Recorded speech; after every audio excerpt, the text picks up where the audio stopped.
আজকে সমাজে হানিফের ছোট ভাই পাওয়া গেছে, মাহবুবুল্লাহ হানিফ আছে না, তার ছোট ভাই একটা বের হয়েছে।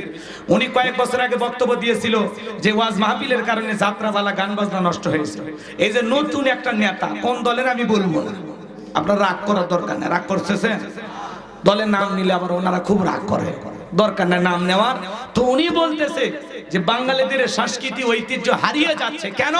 কাই যে মৌলবাদীরা ওয়াজ করতেছে, ধর্ম ব্যবসায়ীরা তারা ওয়াজ করে লাখ লাখ টাকা না হেলিকপ্টারে চড়ে, এই যে বিভিন্ন ভাবে ওনাদের কষ্ট হচ্ছে, ওনাদের কেউ হেলিকপ্টারে নেয় না, তো কথা কয় না কেন?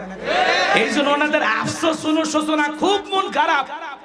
বলতেছে গ্রাম অঞ্চলে যাত্রাপালা ছিল, গান বাজনা ছিল, লসিমন করিমন বাউল গান সব এই ওয়াজ মাহফিলের কারণে নষ্ট হয়ে গেছে। সব মাহফিল হইতেছে, ওয়াজ করতেছে, চারা রাখ মাইক বাজতেছে, এগুলো তো অসহ্য। এটা তো একটা দেশের কালচার হতে পারে না।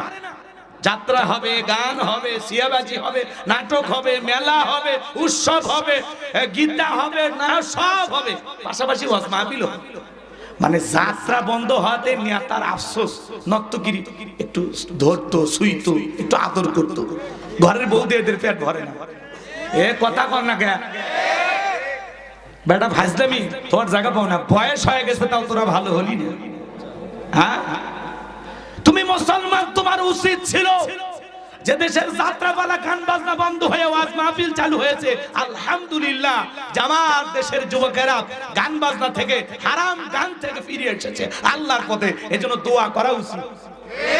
আর নেতা বলে যাত্রা বন্ধ হয়েছে কেন? এটা নেতার কথা, কথা বলে না কেন? এরা সমাজে ন্যায় বিচার কায়েম করবে? হ্যাঁ, ওরা বলতেছে একটা বাগানে খালি গোলাপ ফুল ফুটলেই বাগান হয়, সব থাকতে হবে। একটা বাগানে সব ফুল যেরকম থাকতে হবে, একটা দেশে সব থাকতে হবে, গান বাজনা থাকবে, সব থাকবে। আরে বাবা, অমুসলিমেরা গান বাজনা করে, আমরা কি বাধা দেই? কিন্তু মুসলমানের জন্য গান বাজনা জায়েজ না হারাম? আল্লাহ বলেন কুনতুম খায়রা উম্মাতিন উখরিজাত লিন-নাস, তোমাদেরকে উত্তম জাতি বানাইলাম। তোমাদের কাজ হলো তা'মুরুনা বিল মা'রুফ ওয়া তানহাউনা আনিল মুনকার, সৎ কাজের আদেশ দাও, অসৎ কাজ থেকে মানুষকে বিরত রাখো। আল্লাহু আকবার বলে। সম্মানিত ভাইয়েরা আমার, কোনো ভূমিকা নাই, কোনো এদিক সেদিক যাওয়ার সুযোগ নাই। জবান ছেড়ে মোহাব্বতে সবাই আমার সঙ্গে তেলাওয়াত করুন, আউযু বিল্লাহি মিনাশ শাইতানির রাজীম, বিসমিল্লাহির রাহমানির রহিম। বিতাড়িত মুর্দার শয়তানের কাছ থেকে আল্লাহ পাকের কাছে আশ্রয় প্রার্থনা চাচ্ছি। পরম করুণাময় দয়ালু আল্লাহ তাআলার নামে শুরু করছি।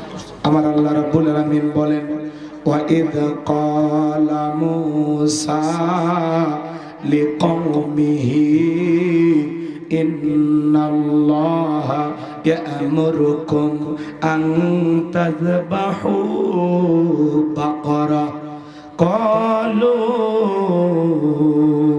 আতাত্তাখিযুনা হুজওয়া ক্বালা আউযু বিল্লাহি আন আকুনা মিনাল জাহিলিন।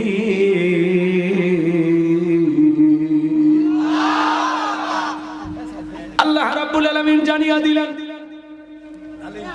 স্মরণ করো মূসা আলাইহিস সালামের কথা। আল্লাহ রাব্বুল আলামিন উল্লেখ করে বলতেছেন, স্মরণ করো যখন মূসার সম্প্রদায়ের লোকেরা নবী মূসা আলাইহিস সালামের কাছে আগমন করলেন। একটি হত্যাকাণ্ড, একজন ব্যক্তিকে হত্যা করা হয়েছিল। আপন ভাতিজা তার চাচাকে হত্যা করেছিল। শুরু থেকে শেষ পর্যন্ত না বললে আপনারা বুঝবেন না। এই হত্যাকাণ্ডের বিচার নবী মূসা আলাইহিস সালাম করেছিলেন। চিৎকার মেরে বলুন আল্লাহু আকবার। এই জন্য আমি আমার আলোচনার বিষয়